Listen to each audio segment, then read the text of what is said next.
Bismillahirrahmanirrahim. Assalamualaikum warahmatullahi wabarakatuh. Kami dari kelompok 1 akan memperkenalkan anggota kelompok kami. Pertama saya perkenalkan, nama saya Muhammad Isra Yusuf. Di sebelah saya. Perkenalkan, nama saya Fatmawati Miran Harun yang di sebelah saya. Perkenalkan, nama saya Fatia Ointu di sebelah saya. Perkenalkan, nama saya Novianti Petak Lembang.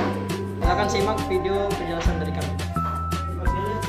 Client-side scripting merupakan teknologi Webpack yang menerapkan jenis pemrograman web di mana semua sintaks dan perintah program dijalankan dan diperintah di web browser, sehingga ketika klien meminta dokumen yang mengandung script tersebut akan diambil dari web server kemudian dijalankan di pengguna web browser. Server-side scripting merupakan teknologi Webpack yang menerapkan jenis pemrograman web di mana semua sintaks dan perintah program dijalankan dan diproses di web server. Kemudian hasilnya dikirimkan ke browser pengguna dalam bentuk HTML biasa, sehingga pengguna tidak dapat melihat kode asli yang ditulis dalam bentuk server-side scripting. Selanjutnya karakteristik. Yang pertama karakteristik dari client-side scripting, yaitu pertama kode script dapat di-download bersamaan dengan Webpack. Yang kedua bersifat interpreter dan diterjemahkan lewat browser. Yang ketiga model eksekusinya simple dan script dapat dijadikan satu dengan HTML. Karakteristik dari server-side scripting.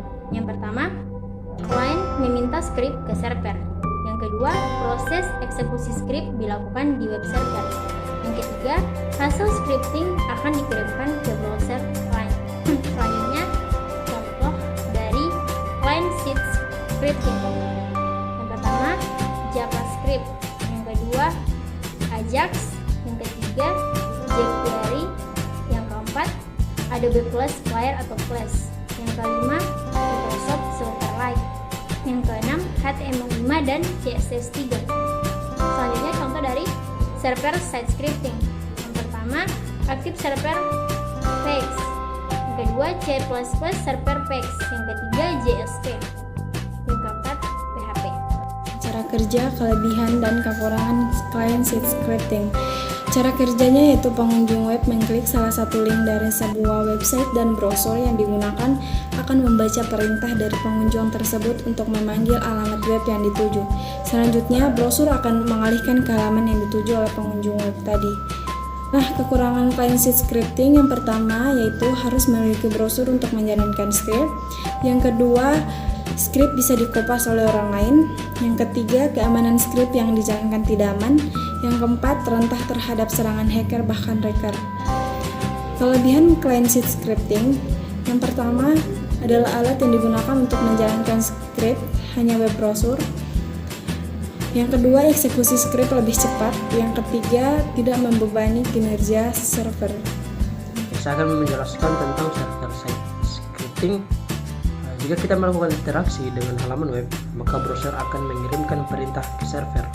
Kemudian, server akan merespon dan melakukan perintah yang diberikan. Kemudian, server akan mengirimkan kembali data atau perintah dari browser.